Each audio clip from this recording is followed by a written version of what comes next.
like you to imagine it's the holidays. You're hosting, and tons of friends and family turned out. So you found yourself in possession of more food than you know what to do with, and now you have a decision to make. Do you spend valuable family time stretching storage solutions to save all of this food, or will you waste it? According to the NRDC, about half of all food produced within the U.S. goes to waste each year. As such, many suggestions for waste minimization have been made, and although these apply primarily to food producers and retailers, they impact all of us, making consideration for each critical. As an agricultural business major, I understand the effects of excess supply, specifically food, as well as what minimization entails. So I would like to spend the next few minutes discussing some ethical, financial, and logistical perspectives linked to food waste minimization within the U.S. supply chain. Throughout this discussion, I will reference minimization methods, meaning any combination of commonly proposed food waste solutions, like reducing production, preventing spoilage, adjusting food grading standards to be more inclusive, or even donation. So let's first explore food waste minimization from an ethical perspective. With efforts to minimize U.S. food waste at the producer and grocery retailer levels, a question of ethical responsibility arises. Some argue that as stewards of our country's food supplies, ag producers and retailers have an ethical obligation to their communities and future generations to minimize food waste. According to the USDA's food waste FAQs, most food waste occurs upstream during production, distribution, and after reaching retailers. And so for this reason, it's believed that due to their proximity and their contribution to overall food waste, these supply chain areas can also be the most successful in preventing waste, making them obligated to do so. Other ideas behind the ethicality argument are that 1. Wasted food could instead feed those in need.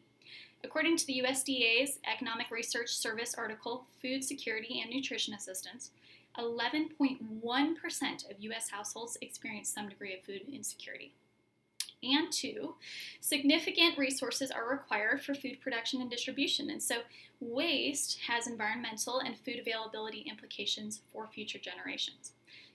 When these entities allow waste to occur, costs are unfairly incurred by everyone. And alternatively, many believe that producers and retailers have no ethical obligation to minimize food waste. Rather, their role is to generate profits and satisfy market demand controlled by consumers without concern for the impact of their operations. According to the article, Is Demand or Supply More Important to the Economy?, written by Mary Hall of Investopedia, demand is driven by consumer choices, indicating that consumers are, in part, responsible for the food waste that occurs long before it reaches them. And Marianne Haggerty states in her report titled Business Ethics that within free markets, such as ours within the U.S., businesses are obligated to operate within the best interest of their shareholders. Extensive efforts to minimize waste could interfere with operational efficiency and, consequently, shareholder returns. A similar idea behind this perspective is that producers are required to operate in a way that works within an already unsustainable food supply chain, which makes minimization for them unfeasible. So now that we've explored some contrasting ethical positions, let's discuss some financial viewpoints. Many believe that minimizing food waste could be considered financially favorable for suppliers and retailers, proposing that limiting waste could increase profits, either by selling more of what's already produced or by gaining new businesses and consumers who value social responsibility, or that production costs and lost revenue decreases from minimization methods like relaxing industry standards and allowing imperfect produce to be sold could lead to increased profits. Another financial consideration is that tax benefits awarded to entities that donate unused food are favorable. According to Umberto Bacchi's study, Reducing Food Waste is Good for Business, a $14 increase in profits can result from each dollar invested in these kinds of methods. Conversely, it's believed that expenses can outweigh financial benefits. For example, extending harvest efforts to minimize unsold food or preventing waste with spoilage safeguards requires costly equipment, pesticides, and labor that may interfere with profitability. Donations made by farms or retailers also require additional resources such as storage, transportation, and labor. Relaxed food grading would result in lower pricing and might fail to satisfy consumers' preference for appearance. And this could cost suppliers and retailers business. According to the article Food Waste Tendencies, Behavioral Responses to the Deterioration of Food, published May 2020 by Vanessa Dusa-Roth, consumers often question the quality of products that differ from what is considered normal. For example, those unusual in shape, color, or bearing any blemishes. And so, having addressed different financial takes on minimization of food waste, let's review some logistical perspectives.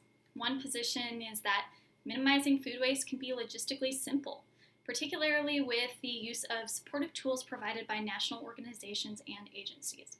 For example, to aid those wishing to participate in food donation, the organization Feeding America conveniently connects suppliers and retailers with food banks and others in need throughout the country, many of which can pick up donations. According to Feeding America, these relationships lead to the annual use of 4.3 billion meals that would have otherwise been wasted. Federal policies such as the Bill Emerson Good Samaritan Food Donation Act exists to protect participants from liability. Another logistical stance is that consumers are open to learning about food conservation and they're willing to adjust their purchasing preferences, such as being more inclusive of imperfect-looking produce when it's introduced by retailers. Within the article, retailers could be the most important player in reducing food waste, published in September 2020 by Turner Wyatt.